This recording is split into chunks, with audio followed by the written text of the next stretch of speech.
चलिए बिस्मिल्लाहिर्रहमानिर्रहीम। आज से एक नया मजमून शुरू होगा और वह है मुस्तलहुल हदीस, हदीस की इस्तिलाहात। हदीस की इस्तिलाहात के उन्वान से ये नया मजमून हम लोग पढ़ेंगे और इंशाअल्लाह। और इस सिलसिले में जो ज़रूरी बातें हैं वो हमारे निसाब में शामिल हैं, जो बुनियादी नौयत की हैं वो शामिल है। बाकी ये इल्म बहुत ज़्यादा तफसीली है, लेकिन बुनियादी तौर पर हम जो ज़रूरी है एक तालिब इल्म के तौर पर जो बातें ज़रूरी होनी चाहिए उन बातों का हम इसमें ज़रूर मुताला करेंगे। ये बात हम अच्छी तरह जानते हैं कि हदीस हमारी शरीयत का दूसरा मस्दर है। पहला मस्दर कुरान करीम है और दूसरा मस्दर क्या है? हदीस है, यानी जिससे हम अपनी शरीयत के अहकाम लेते हैं। हमारे अहकाम की जो दो बुनियादें हैं कुरान और हदीस, उसमें दूसरी बुनियाद हदीस है। और हदीस भी वही है, जैसा कि कुरान मजीद वही है। वमा यंतिकु अनिल हवा इन हुवा इल्ला वह्युन यूहा। रसूल अकरम सल्लल्लाहु अलैहि वसल्लम अपनी ख्वाहिश से कुछ नहीं कहते, जो वो कहते हैं वो वही है, वो वही है। कुरान मजीद में और हदीस में अगर कोई फ़र्क है तो सिर्फ यही है कि कुरान मजीद वही मतलू है और हदीस वही गैर मतलू है। वही मतलू का मतलब ये है कि ऐसी वही है जिसकी तिलावत की जाती है, जिसके ज़रिए अल्लाह तबारक व तआला ने लोगों को चैलेंज किया है कि अगर तुम कहते हो कि ये अल्लाह की किताब नहीं है तो इस जैसी कोई एक सूरत भी पेश करके बताओ और उसके एक हर्फ पढ़ने पर 10 नेकियां मिलती है। लेकिन हदीस वही गैर मतलू है, वो भी वही है, वो भी वही है, लेकिन तिलावत का जो सवाब है वो उसमें नहीं है। मुतलक सवाब मिलेगा, मुतलक सवाब मिलेगा, लेकिन एक हर्फ की 10 नेकियों की जो बात है जो कुरान मजीद में, वो इसमें नहीं है। लेकिन मुतलक सवाब मिलेगा जो हम नहीं जानते कितना है। और इसी तरह उसके जरिए चैलेंज नहीं किया गया, उसी तरह उसके जरिए चैलेंज नहीं किया गया, लेकिन दोनों वही हैं। इसीलिए जो बात कुरान मजीद में बयान की गई और जो बात हदीस में बयान की गई, हुक्म के एतबार से दोनों में कोई फर्क नहीं, दोनों कोई फर्क नहीं। वमन युतिअ रसूला फ़क़द अता अल्लाह। जिसने रसूल की इताअत की उसने किसकी इताअत की? अल्लाह ताला की इताअत। लिहाजा कोई हुक्म अगर कुरान मजीद से साबित होता है तो वो वाजिबुल अमल है, उसी तरह कोई हुक्म अगर हदीस से साबित होता है तो वो वाजिबुल अमल है। कुरान मजीद में जो बातें बयान की गई है, हदीस उसको बयान करती है, उसकी तशरीह करती है। अल्लाह तबारक व तआला सूरह अन-नहल में फरमाया वअंज़लना इलैका ज़िक्रा लितुबय्यिना लिन्नासी मा नुज़्ज़िला इलैहिम। हमने कुरान को नाजिल किया ताकि आप बयान करें, वाज़ेह करें लोगों के लिए वो चीज़ जो उन पर नाजिल की गई है। कुरान मजीद जो नाजिल की गई है अल्लाह के रसूल सल्लल्लाहु अलैहि वसल्लम उसे बयान करे, उसे वाज़ेह करे। तो हदीस क्या है? कुरान मजीद को वाज़ेह करती है, बयान करती है। किस तरह? उसके बहुत सारे रास्ते हैं, उसके बहुत सारे तरीक़े हैं, उसकी बहुत सारी किस्में हैं। मिसाल के तौर पर कुरान मजीद में कोई चीज़ मुजमल बयान की गई है, हदीस में उसकी तशरीह की गई। जैसा कि कुरान मजीद में नमाज का हुक्म है और हदीस उसकी वजाहत करती है कि नमाज किन औकात में पढ़नी चाहिए, कितने वक्त की नमाज है, किन किन औकात में कितने रकातें हैं और उनके औकात क्या है, और उनमें जो है रुकू कितने हैं और कहाँ है रुकू, सजदा कितने हैं और कहाँ है सजदा, और उनमें क्या पढ़ने चाहिए, क्या करने चाहिए। ये तमाम चीज़ें किससे मालूम होती हैं? हदीस से। तो इसी तरह ज़कात का मामला है, इसी तरह इस्लाम के दूसरे बहुत से अहकाम का मामला है जिसमें जिनका इजमाली तौर पर कुरान में बयान है, लेकिन हदीस में उसका तफसीली जिक्र मौजूद है। तो कुरान हदीस जो है कुरान के मुजमल की तफसील करती है, ठीक है, मुजमल की मुफस्सिल है, उसकी तफसील बयान करती है जी। हदीस हदीस कुरान के मुजमल की तफसील बयान करती है। कुरान मजीद में जो चीज़ें इजमाली तौर पर बयान की गई हैं, हदीस उसकी तफसील बयान करती है। और दूसरा ये कि हदीस कुरान के बयानात में मजीद वसअत पैदा करती है। मिसाल के तौर पर कुरान मजीद में एक साथ दो बहनों को जमा करना हराम किया गया, निकाह में एक साथ दो बहनों को। हदीस में मजीद जो है किसी औरत के साथ उसकी खाला और उसकी फूफी को जमा करने से भी मना किया गया। इसका जिक्र कुरान में नहीं है, लेकिन हदीस में इस चीज़ का बयान किया कि जिस तरह दो बहनों को जमा करना हराम है, उसी तरह किसी औरत के साथ निकाह में उसकी फूफी और उसकी खाला को जमा करना भी क्या है? हराम है। इसी तरह हदीस कुरान की किसी आयत की तशरीह बयान करती है, जैसा कि कुरान मजीद में अल्लाह तबारक व तआला ने फरमाया अल्लज़ीना आमनू वलम यल्बिसू ईमानहुम बिज़ुल्मिन उलाइका लहुमुल अम्नु वहुम मुहतदून। जो लोग ईमान लाए और अपने ईमान को उन्होंने किसी जुल्म से आलूदा नहीं किया, अमन है, उनके लिए अमन है और वो लोग راہ راست پر ہے۔ تو صحابہ کرام پریشان ہو گئے اور کہنے لگے کہ اینا لم یظلم، کہ ہم میں سے کون ہے جو ظلم نہیں کرتا؟ اور اللہ کے رسول صلی اللہ علیہ وسلم کے پاس پہنچے تو اللہ کے رسول صلی اللہ علیہ وسلم نے کہا کہ یہاں ظلم سے مراد وہ ظلم ہے جو سورہ لقمان میں بیان کیا گیا، ان الشرک لظلم عظیم، کہ شرک عظیم ظلم ہے۔ تو اس طرح اللہ کے رسول صلی اللہ علیہ وسلم نے واضح فرمایا کہ اس آیت میں جو ظلم کا ذکر کیا گیا وہ اس آیت میں جو ظلم بیان کیا گیا وہ وہاں مراد ہے۔ اس طرح قرآن مجید اور حدیث دونوں ایک ساتھ ہیں، اور قرآن مجید کو سمجھنا حدیث کے بغیر ممکن نہیں ہے، اور قرآن مجید کے حدیث کے بغیر قرآن مجید کے مفہوم کا تصور نہیں کیا جا سکتا، کیونکہ قرآن مجید کی بہت سی چیزیں اللہ کے رسول صلی اللہ علیہ وسلم کے بیان ہی سے متعین ہوتی ہیں، اور دین اس کے بغیر مکمل نہیں ہو سکتا۔ یہی وجہ ہے کہ اللہ تبارک و تعالیٰ نے الیوم اکملت لکم دینکم کہا، قرآنکم نہیں کہا، جبکہ تکمیل تو بظاہر قرآن کی ہوئی تھی، لیکن اللہ تبارک نے قرآن نہیں کہا بلکہ دین کہا، دین جو مجموعہ ہے قرآن و حدیث کا۔ اللہ کے رسول صلی اللہ علیہ وسلم نے جو چیزیں بیان کی حدیث کے طور پر اور جو چیزیں قرآن کے طور پر پہنچائی وہ دونوں چیزیں مکمل ہو گئی، وہ دونوں چیزیں مکمل ہو گئی، تو اللہ تبارک نے دین کو مکمل کیا۔ اسی طرح اللہ تبارک تعالیٰ نے انا نحن نزلنا الذکر وانا لہ لحافظون کہا، انا نحن نزلنا القرآن نہیں کہا وہاں کہ ہم نے ذکر کو نازل کیا، اور ذکر میں قرآن و حدیث دونوں شامل ہیں، ہم نے ذکر کو نازل کیا اور ہم ہی اس کی حفاظت کرنے والے ہیں، کیونکہ اگر قرآن محفوظ ہو جائے حدیث محفوظ نہ رہے تو پھر قرآن پر عمل کرنا ممکن نہیں رہتا، اس کو تطبیق نہیں کیا جا سکتا۔ اس لیے جب تک دونوں چیزیں محفوظ نہیں ہوں گی اس وقت تک دین واضح نہیں ہوتا، اور نہ ہی دین مکمل ہو سکتا ہے اور نہ دین پر عمل کیا جا سکتا ہے۔ تو حدیث کی اسی اہمیت کے پیش نظر صحابہ کرام نے اللہ کے رسول صلی اللہ علیہ وسلم کی باتوں پر پوری طرح توجہ دی، اس کا پورا خیال رکھا، اسے محفوظ رکھا، یہاں تک کہ وہ لوگ اس بات کی کوشش میں ہوتے تھے کہ آپ کے پاس سے ہونے والی کوئی بات بھی ایسی نہ ہو جس سے وہ محروم رہ جائے۔ عمر بن خطاب رضی اللہ تعالیٰ نے ایک دوسرے صحابی کے ساتھ اپنی باری مقرر کر لی تھی، اپنے کاموں کو چھوڑ کر۔ ایک دن رسول اکرم صلی اللہ علیہ وسلم کے ساتھ وہ رہے تھے اور جتنی باتیں اللہ کے رسول صلی اللہ علیہ وسلم کے ساتھ پیش آتی ہیں جو کہتے وہ اپنے ساتھی کو بتائے تھے، دوسرے دن ان کے ساتھی رہتے اور وہ اپنے کاروبار میں رہتے، پھر وہ ساری باتیں عمر رضی اللہ عنہ کو بتائے۔ اس لیے باری باری وہ لوگ جو ہے باقاعدہ اللہ کے رسول صلی اللہ علیہ وسلم کی مجلس میں بیٹھنے کا، آپ کے ساتھ رہنے کا اہتمام کرتے تھے اور اسے نوٹ کرتے تھے، جیسا کہ عبداللہ بن عمرو بن عاص رضی اللہ تعالیٰ رسول اکرم صلی اللہ علیہ وسلم جو فرماتے اسے لکھ لیا کرتے تھے۔ بعض صحابہ نے ذکر کیا کہ اللہ کے رسول صلی اللہ علیہ وسلم کبھی خوش ہوتے ہیں، کبھی آپ ناراض ہوتے ہیں، اور تم ساری باتیں نقل کر لیتے ہو، جبکہ آپ صلی اللہ علیہ وسلم کبھی خوش رہتے ہیں کبھی غصے میں ہوتے ہیں۔ تو انہوں نے لکھنا چھوڑ دیا۔ پھر اللہ کے رسول صلی اللہ علیہ وسلم سے اس بات کا ذکر کیا تو اللہ کے رسول صلی اللہ علیہ وسلم نے فرمایا کہ لکھو، جو بھی میری زبان سے نکلتا ہے وہ حق ہی نکلتا ہے، چاہے آپ خوشی کی حالت میں رہیں چاہے آپ غصے کی حالت میں رہیں۔ تو اس طرح اس کے بعد انہوں نے لکھنا شروع کیا۔ تو کچھ صحیفے ایسے تھے جو خود عبداللہ بن عمرو بن عاص رضی اللہ تعالیٰ عنہ کے پاس تھے، کچھ علی بن ابی طالب رضی اللہ تعالیٰ عنہ کے پاس تھے، کچھ جو ہے دیگر صحابہ کے پاس محفوظ تھے۔ اس کے بعد پھر اس کا اہتمام تابعین نے کیا۔ اس کے بعد خاص طور پر تیسری صدی ہجری میں حدیثوں کو جمع کر دیا گیا، حدیثوں کو باقاعدہ اس کتابت کی صورت میں جمع کر دیا گیا، جس کے بعد جو ہے دین کی حفاظت کا جو اللہ تبارک نے وعدہ کیا تھا وہ الحمدللہ مکمل ہو گیا۔ ٹھیک ہے، یہ ہماری اس موضوع کی ابتدائی باتیں ہیں تاکہ واضح ہو جائے کہ ہم جس چیز کے اصول پڑھ رہے ہیں وہ چیز کتنی اہمیت رکھتی ہے، اور وہ حدیث ہے۔ ٹھیک ہے، یہ حدیثیں جو ہم تک پہنچی ہیں یہ کن لوگوں کے ذریعے پہنچی، کس طریقے سے پہنچی، کس طرح اس کو پہنچایا گیا، اس کے لیے کیا قربانیاں دی گئیں، اور اس کے لیے کن باتوں کا خیال رکھا گیا، یہ بہت اہم باتیں ہیں۔ اس کے لیے انہوں نے کن چیزوں کا اہتمام کیا، یہ بہت اہم بات ہے۔ اللہ کے رسول صلی اللہ علیہ وسلم کے دور میں رسول اکرم صلی اللہ علیہ وسلم سے جو باتیں آتی وہ صحابہ تک پہنچتی، صحابہ اس کو بیان کرتے۔ اس کے بعد پھر آپ صلی اللہ علیہ وسلم کے بعد بھی صحابہ کا دور تھا، تابعین کا دور، صحابہ کا دور بھی ایسا تھا جس میں لوگ حدیثوں کو ایک دوسرے سے سنتے تھے، فوراً اس پر عمل کرتے تھے، فوراً اس پر عمل کرتے تھے۔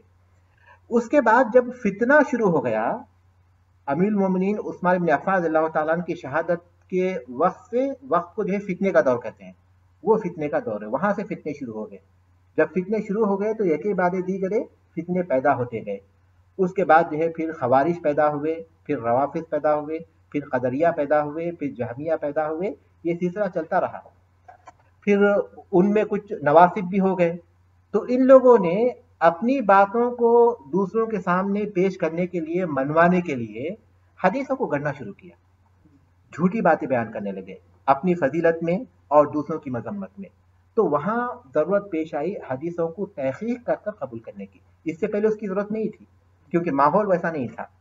رسول اکرم صلی اللہ علیہ وسلم کی باتوں کے سلسلے میں لوگ احتیاط کرتے تھے، لیکن ان فتنوں کے بعد جب اس طرح کی باتیں ہو گئیں تو لوگوں نے حدیثوں کو قبول کرنے کے لیے تحقیق کرنا شروع کی. جب تحقیق کرنا شروع کی تو حقیقت یہ ہے کہ حدیثوں کے سلسلے میں یا کسی بات کے سلسلے میں تحقیق کرنے کے لیے جو بنیادیں ہیں وہ تو قرآن مجید میں ہیں. جیسا کہ اللہ تبارک نے فرمایا، یا ایھا الذین آمنوا ان جاءکم فاسق بنبأ فتبینوا، اے ایمان والو جب تمہارے پاس کوئی فاسق کوئی خبر لے کر آئے تو تم اس کی تحقیق کر لیا کرو. اس کا مفہوم یہ ہوا کہ اگر کوئی سچا خبر لے کر آئے گا تو اسے قبول کریں گے، اور کوئی جھوٹا خبر لے کر آئے گا تو اسے رد کر دیں گے. لیکن کوئی فاسق خبر لے کر آئے گا تو کیا کریں گے؟ تحقیق کریں گے. دیکھیے، سچے کی خبر قبول کی جائے گی، جھوٹے کی خبر رد کر دی جائے گی، فاسق کی خبر کی تحقیق کی جائے گی.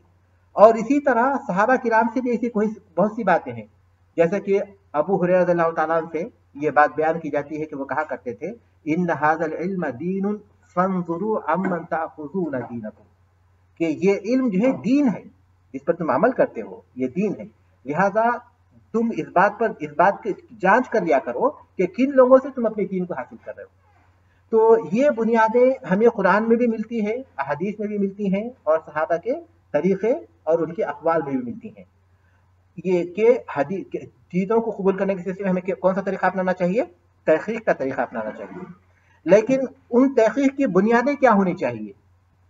یہ ان چیزوں کے سلسلے میں کوئی چیز باقاعدہ لکھی ہوئی نہیں تھی، الا یہ کہ کچھ علم کی جو کتابیں، علمی کتابیں جو کچھ لکھی، جیسے فقہ کے سلسلے میں کتابیں لکھی کچھ لوگوں نے، تو اس میں اس کے کچھ اصول بیان کر دیے، حدیثوں کو قبول یا رد کرنے کے کچھ اصول بیان کر دیے.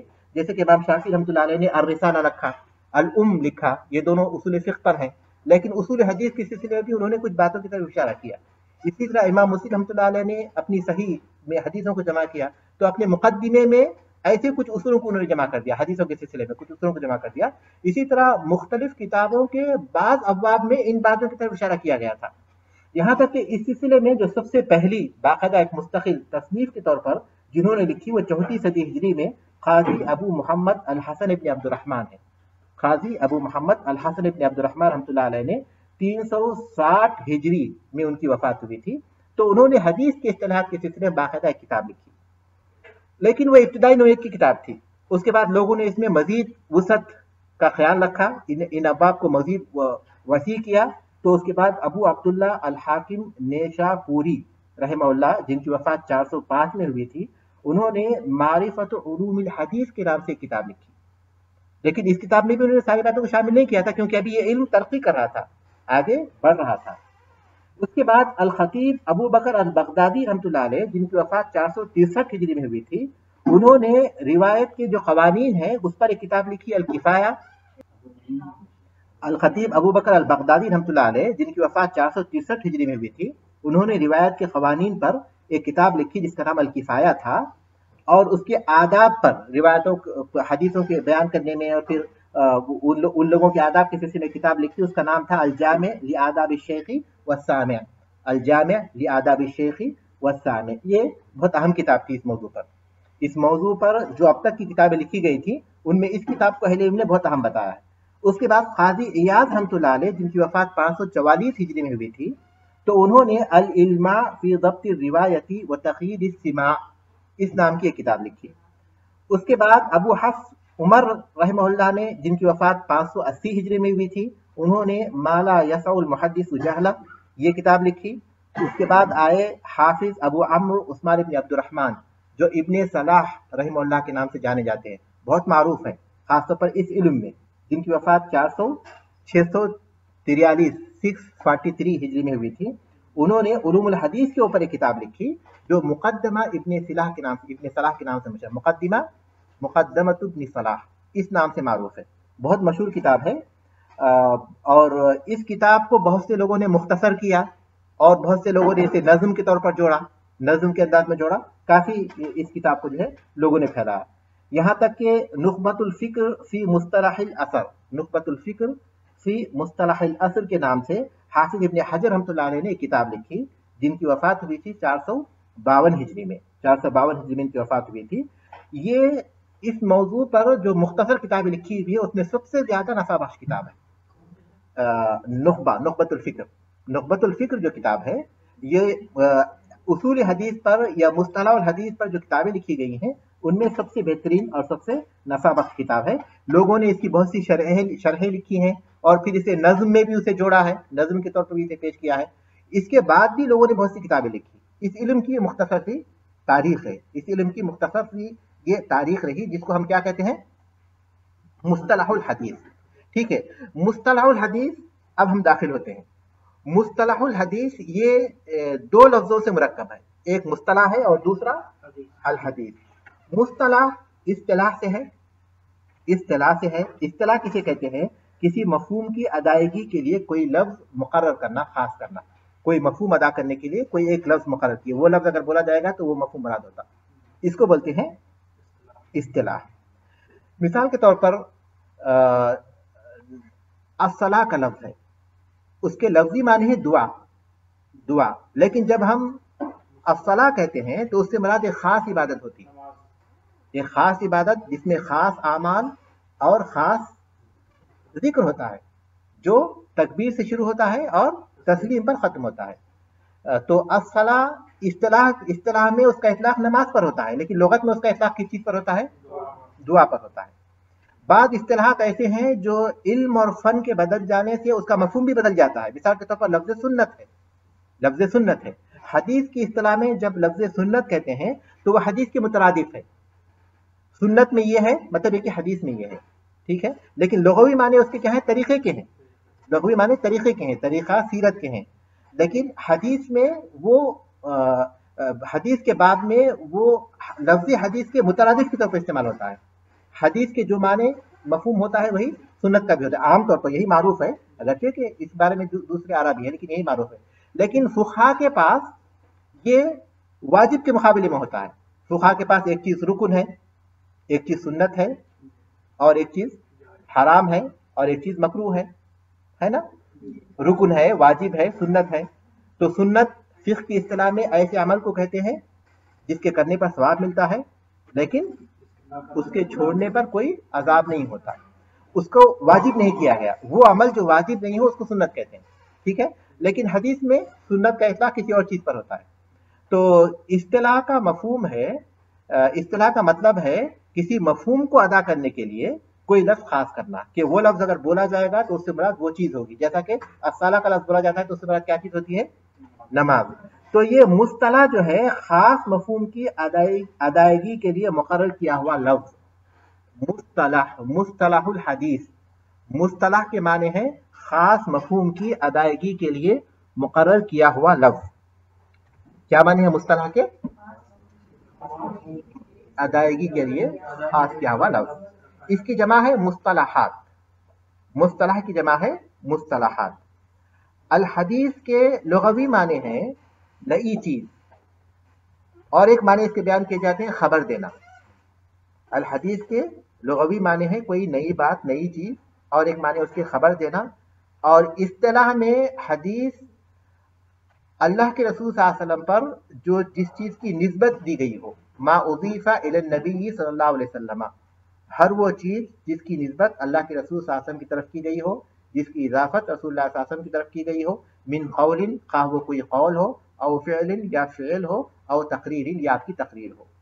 कौल आपके फरामीन है, फ़िअल आपके काम है, तकरीर यह है कि आप सल्लल्लाहु अलैहि वसल्लम ने किसी काम को देखा और उसकी आपने खामोशी इख्तियार की, तो गई आपने उसका इकरार किया। तकरीर इकरार से है, उसका इकरार करना। आप सल्लल्लाहु अलैहि वसल्लम के सामने कोई काम हुआ या आपके दौर में कोई काम हुआ और आपने उससे मना नहीं किया, खामोशी इख्तियार की, तो इसका मतलब है कि वो चीज जायज है।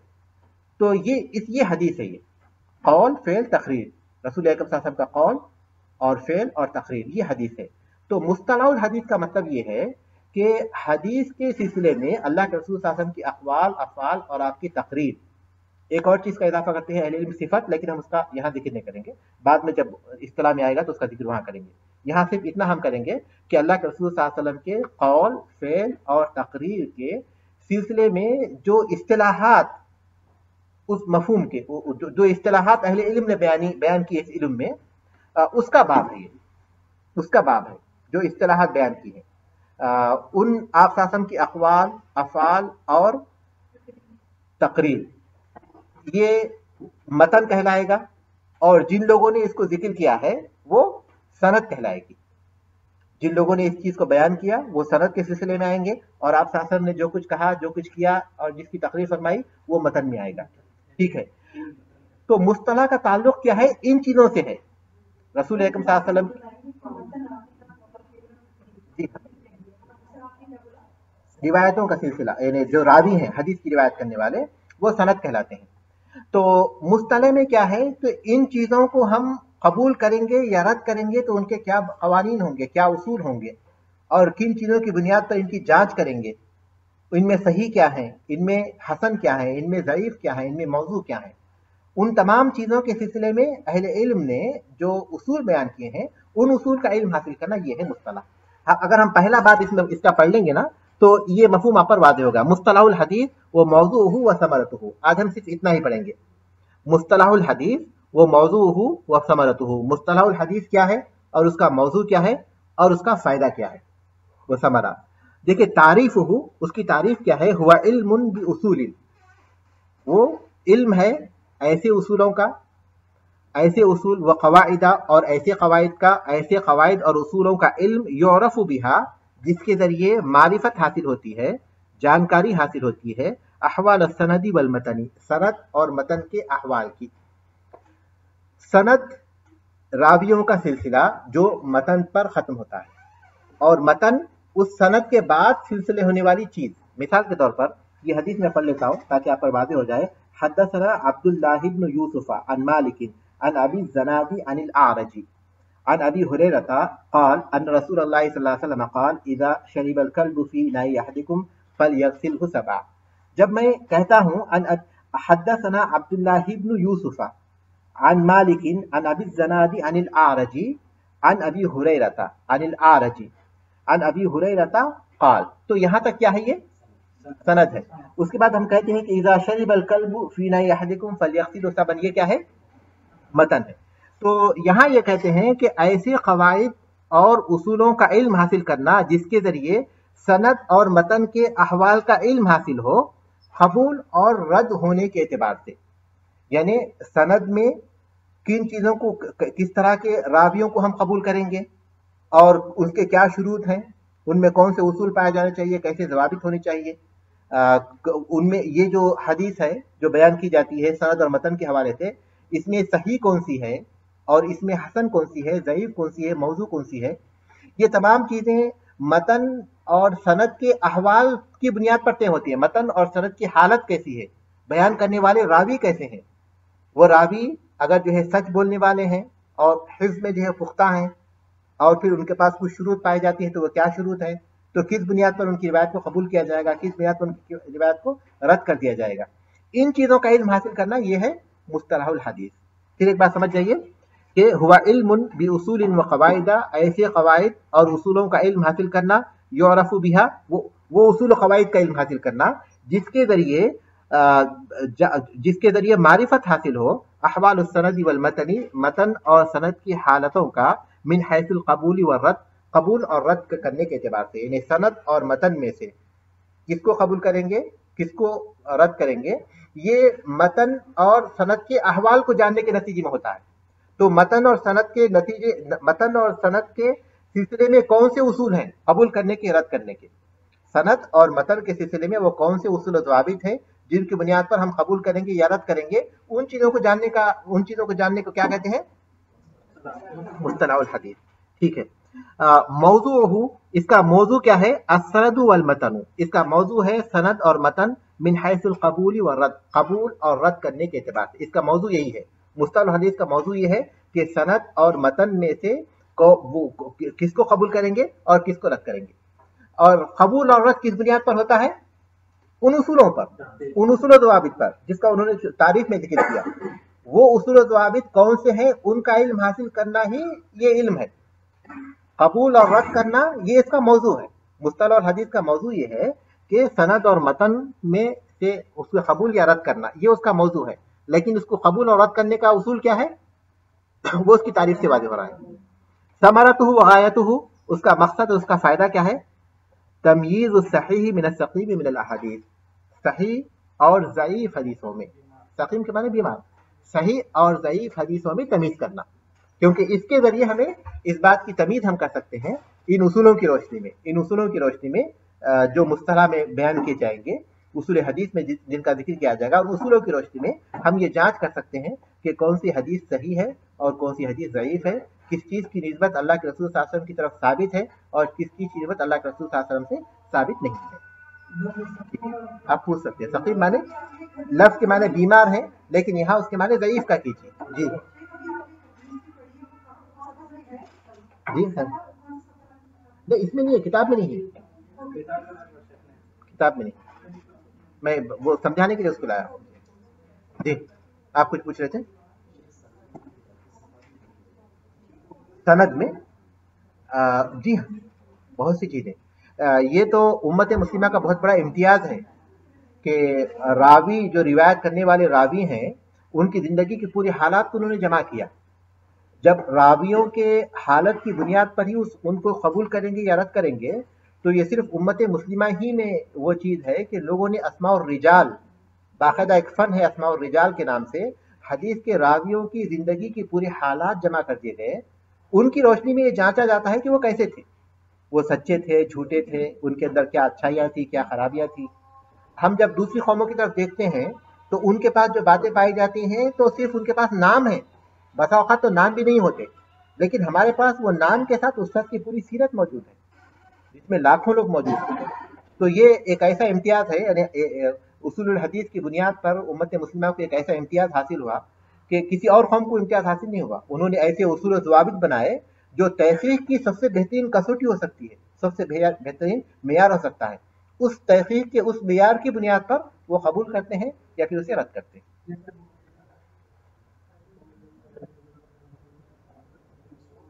हाँ हाँ, लेकिन सहाबा सहाबा का जहाँ तक मामला है, सहाबा तो कुल्लु मादूल, सहाबा कसौटी का सबसे, इस कसौटी से ऊपर का हिस्सा है, उनके बारे में तहक़ीक़ की ज़रूरत नहीं है, उनके बाद वालों की ज़रूरत पड़ती है, क्योंकि सहाबा के बारे में हमारे पास दलील मौजूद है कि वो कभी रसूल अकरम के बारे में झूठ बोल ही नहीं सकते। तो इसलिए हम आम तौर पर जब हदीस बयान करते हैं तो डायरेक्ट अल्लाह का फरमान बयान करते हैं, सहाबा की जरूरत नहीं होती।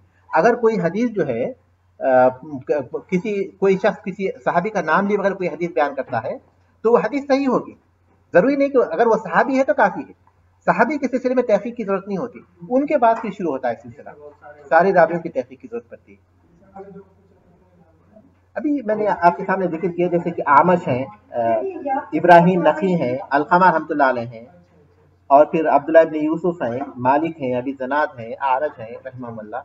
तो इन तमाम चीज़ों की इन तमाम रावियों के पूरे हालात ज़िंदगी मौजूद है, उसकी बुनियाद पर तहकीक की जाती है।